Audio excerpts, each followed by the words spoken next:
Video for YouTube on True Friends. You know, my dad used to always say to me, son, you want to know who your friends are? Wait till one day you're in a hospital, one day you're in prison, or one day you're rich and then all of a sudden you're poor. You'll know who your true friends are. You know, I guess he really knew. I didn't understand that for a long time, but I guess he really knew because my dad went from being very wealthy to come to the United States to clean toilets. I ended up learning the lesson that he taught me when I was in prison. I never forget that first Christmas that I was in prison. You know, I went to prison. I was young, I was 23 years old. I had a ton of money. My parents would lack for nothing. And I called home that day. And when I asked my brother, JC, my brother, you talk about an idol? Besides God, that is my brother to me. And you know why? Because my brother sacrificed 10 years of his life to make sure that my parents came to see me every visit that they could. So when I called him that day and I asked him, Christmas Day, I never forget, or New Year's Day, hey JC, how's everything going? How many people are there? I was expecting so many people to come by, as they did forever and ever, while I was outside and while I was doing so much for them. And he says to me, he said, George, just mom, dad, and me. I went back to my bunk and I cried. And I cried because I realized what my father had said. You want to know who your true friends are? Wait till you're in prison. Well, recently I went through a horrible experience. I had a friend that I really loved. We had spent a lot of time together. Went to Angola with me for a long time. But you know, we have very different views about Trump. And at the end of the day, you know, sometimes I kid about it. Because at the end of the day, Trump is not going to do nothing, was never going to do anything for me. And Biden is not going to do anything for me. So I really don't care or to defend or to spend my energy or to fight with a friend. My best friend Lyle, he and I have complete opposite views about the president or the ex-president and now President Biden. But we don't allow that ever to divide our friendship. But this friend called me up, sent me an email, and about these crazy conspiracy theories, but also about the fact that how do you feel about all this communist ideas and all the socialism? I answered back by saying, how do I feel? Because a man who works 40 hours should not live in poverty, should not only make $15, but $20 an hour. And I don't give a damn if we have to pay more for an apple, for a banana, for whatever. The truth of the matter is, if we pay more, he could also buy it.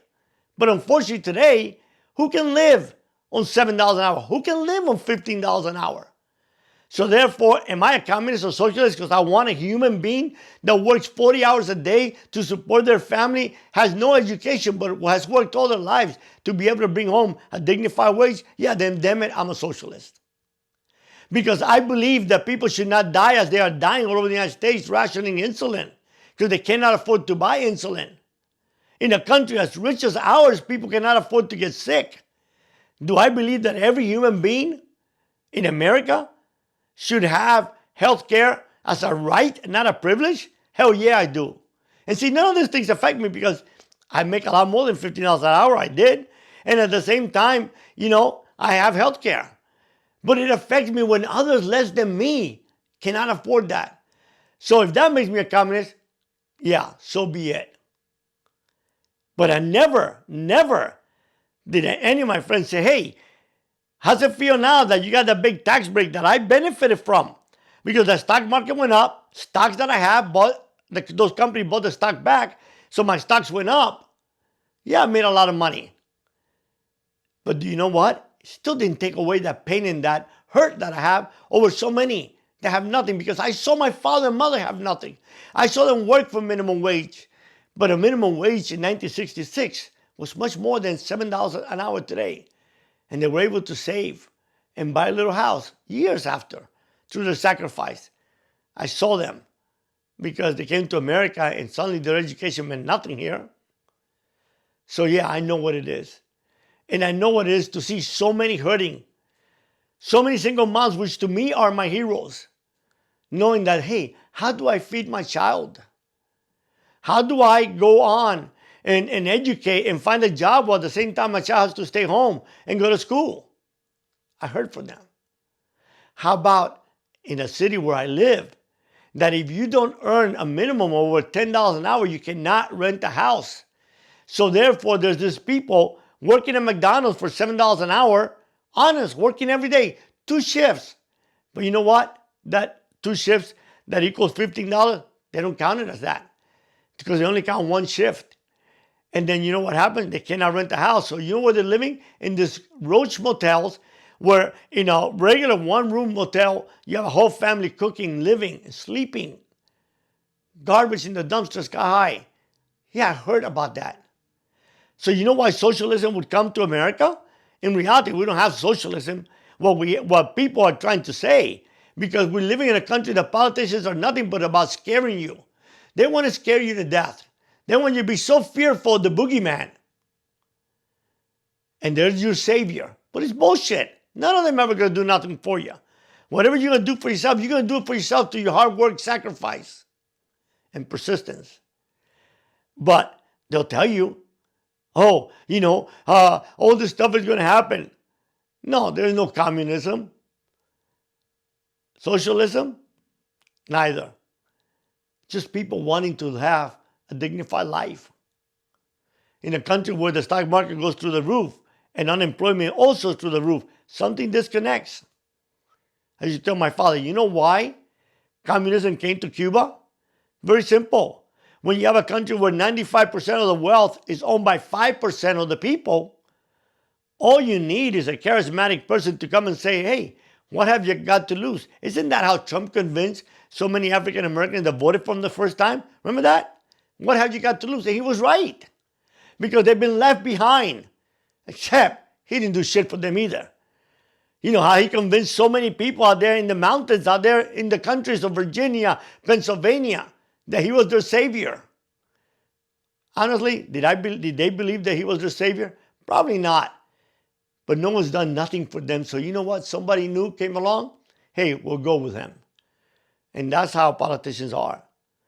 And it's very, very sad because the American people, see, right now, they're fighting over this COVID relief, where people should get $1,400. They've been fighting for months whether an American should get $1,400. That might help them and their family to maybe pay rent, maybe buy a little bit of food, maybe have a little cushion. Yet, they didn't fight about the trillions of freaking dollars in the tax bill that benefited who? Me, the wealthy. Didn't benefit you. When people tell me, oh, the economy was so much better. Yeah, because the ex-president convinced you that it was. But ask yourself, how much more money did you bring home if you're just a regular laborer? How much better did your life become? Because I'll tell you, I talk to many, many people, and I'm open-minded. And every single one of them, not one of them tells me that their life was any better. It's not. They're in the same boat that they've always been. If they were struggling, they were struggling. If they were wealthy, they got wealthier. So we have a tremendous disparity. Our middle class has disappeared in America. And sure enough, get someone charismatic to come in there.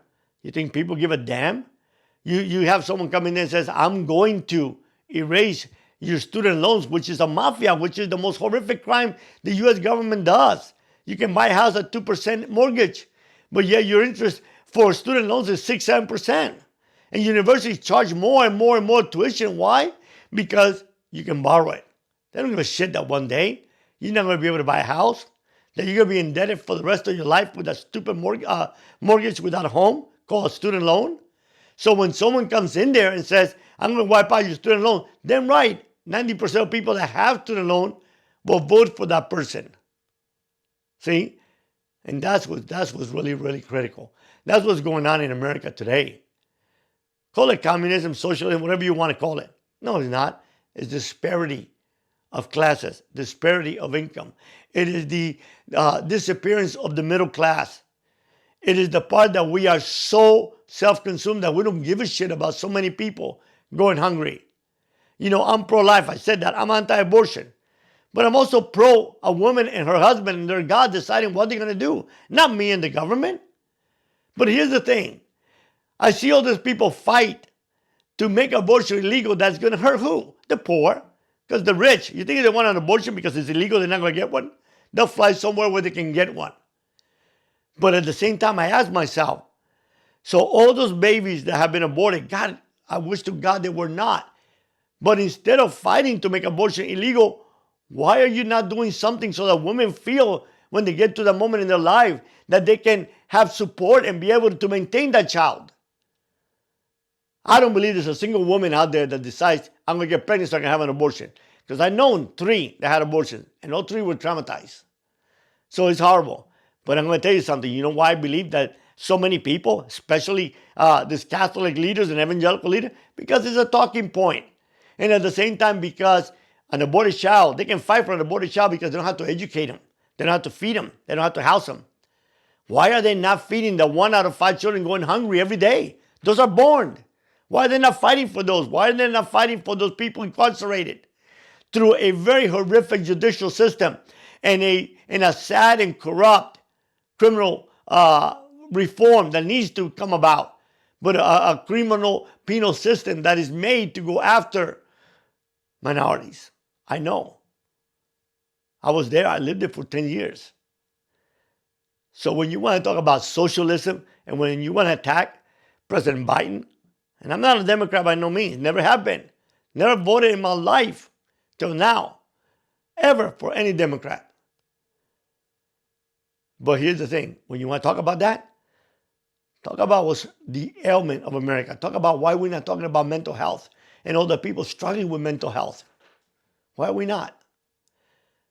So, going back to the topic with my friend, all of a sudden he called me a horse's ass and insulted the hell out of me. And I love that man. But then I realized one thing. Think carefully about this. Friends never leave. They stay no matter what. Friend loves you for your faults, not your virtues. Because, like I tell people, Trump did not make divisions in family. Did not break family, did not break friendships. No, those were not real friendships. Because no one can break up a friendship. Even if you want to idolize somebody and your brother, there's nothing my brother can say or do that's going to make me not love him. He's my brother. And the same I feel about those that are my close friends. But as the older you get, the more you realize how little friends you really have. That's why, I hardly talk to anyone on the phone anymore.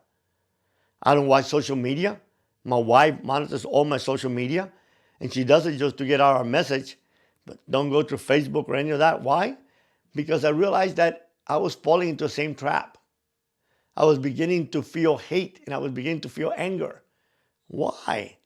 How can I give that much power to anybody? Because at the end of the day, no one has power over us that we don't give to them. So I realized at the end of the day that none of those people are going to do nothing for me. So why would I get mad at a friend of mine posting some stupid ass crap? Why don't I think about the good times that I've had with that friend? And why don't I think about the good in that person versus the stupidity that he or she might be posting? We really need to think about that. We need to think about what really is important in our lives. I say that social media brought faraway friends closer, but it has taken those close friends of ours far away from us. It has destroyed society. And it will. A tool that was meant for good has really become something very, very evil. So therefore today I only participate in Clubhouse. Why? Because I have a room with 2 great brothers and we talk about inspiring stories. We tell stories of people that have overcome odds. And it's audio, it's not political. So you just can't separate politics today from social media. You can't watch TV. You turn on CNN, it will say one thing, Fox, the total opposite. I just recently saw the CEO of Fox say, we will be the opposition to this administration. Ain't that something? I thought, what happened to fair and balance? It's not fair and balance anymore. It's not news. Those that were news people like Shep Smith, they were kicked out. It's not news. It's about controlling people's mind. And it's about making people believe a false narrative on both sides. And it's very, very sad because you only believe what you want to believe. And you only believe what you allowed others to tell you to believe. Well, I choose not to believe any of that shit. Because I am convinced that neither Biden, that neither Trump, Nixon, or any of them done shit for Jorge Valdes. What I got, I busted my ass getting. Busted my ass working hard. Going away from my family for years at a time. At the beginning of our company, I'd go to a hurricane and sleep on the grass with rain all over me. Because I wanted to create a better future for my children.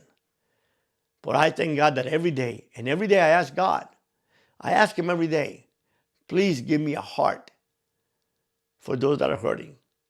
Let tears come out of my eyes, because if you hear some of those stories, like I saw in American Idol, of a young man, 13 of them, living in a 2-bedroom, broken down trailer. Thank God that a fireman told him he could be a fireman too. And that department has embraced this African American. He's the only African American in an all-white fire department. But you see the joy in that young man, because he knew he could be better, and he is better. But if you see those stories and you don't have tears come out of your heart, you know why? Because your heart is very hard. You know why I know that? Because there was a time in my life that I could see someone die and say, I don't give a shit. If you're dead, it's because you should not be breathing our good air. But today, when I think about those immigrants crossing those borders, trying to feed their family, I think about my mom and dad leaving everything behind so they could feed our family. When I see those single moms struggling to try to raise their child in a society that over 55% of all children are raised by a single mom, my heart weeps. When I see those people that have no education, because sometimes many of them had to work since an early age, could not afford to go to school, and at the same time help feed their family, my heart weeps. When I see all those good people addicted to drugs, my heart weeps. Mental illness. A mom needing an abortion because she just doesn't know how to make it anymore. My heart weeps. We were all created perfect in the image of God. We've allowed sin to make us ugly. But we can stop. And somehow, it is my prayer that God does something so unbelievable to change our society that has become so freaking ugly. I don't give a shit. You know why? 65. I got less summers than I've had before. But I care about my grandchildren that I adore and my children that I adore. I care about the world that they're going to grow up in. Very different than my world. I grew up in the world surrounded by the greatest generation.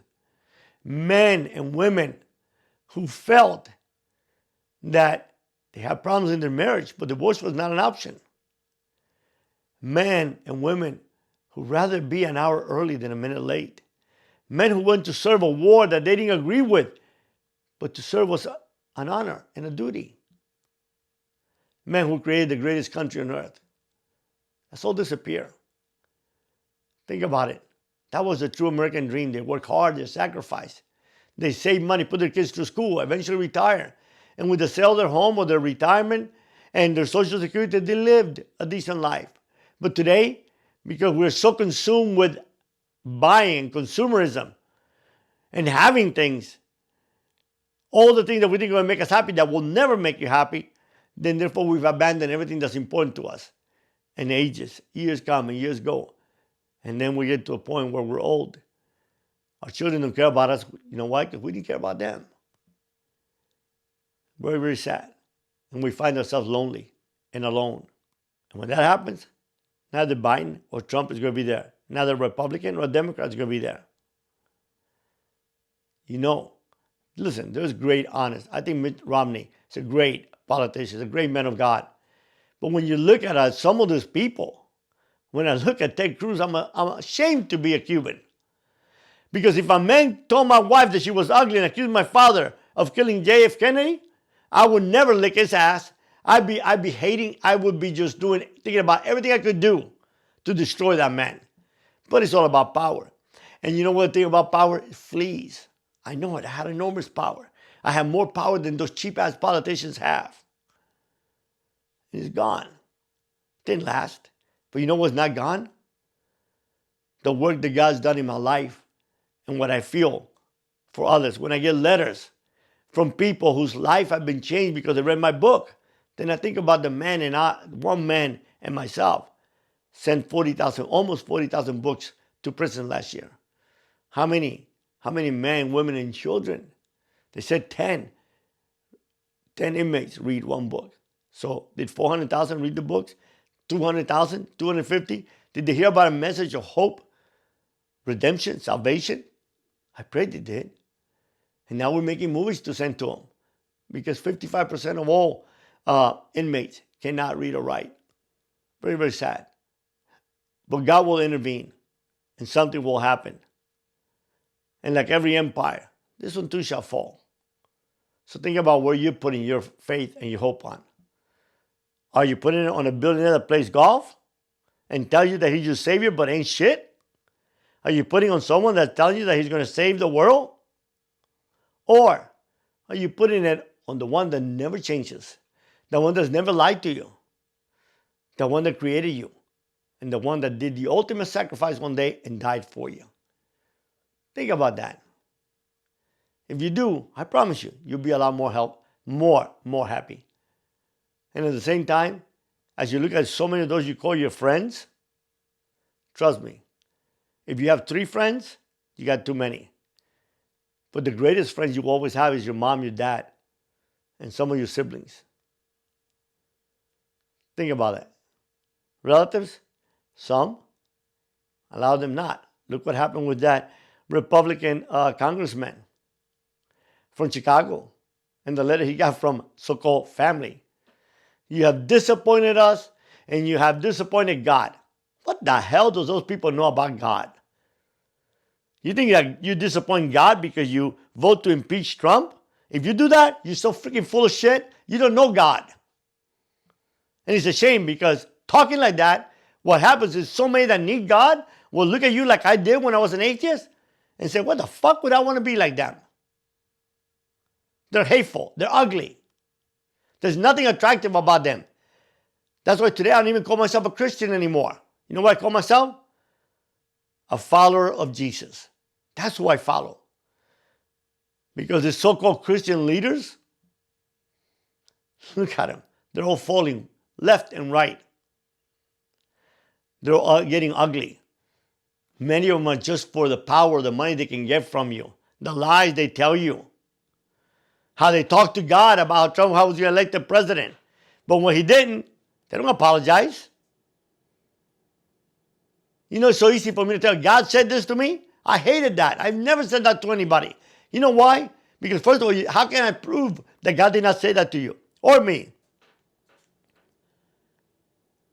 But when things that we said that God said and those things don't come true, we heard so many. And we heard the word of God and we heard Christ. So today, appreciate your friends, appreciate your children, your family, your mom, your dad. Don't let any political figure separate you from the love you've had for so many. You know, build, find to love, and find to like a certain political candidate. It's okay to like Trump. It's okay to be a follower of Trump. But Trump is not your savior, neither is Biden. Your savior, for me, as a lover of Jesus, is Jesus. Not any political figure. So align your priorities. And remember, your walk may make the difference between someone spending eternity in heaven or hell. I think so. If I'm wrong, I didn't lose a damn thing. But if I'm right, there's just a lot to be lost. God bless you. Love you. And be blessed.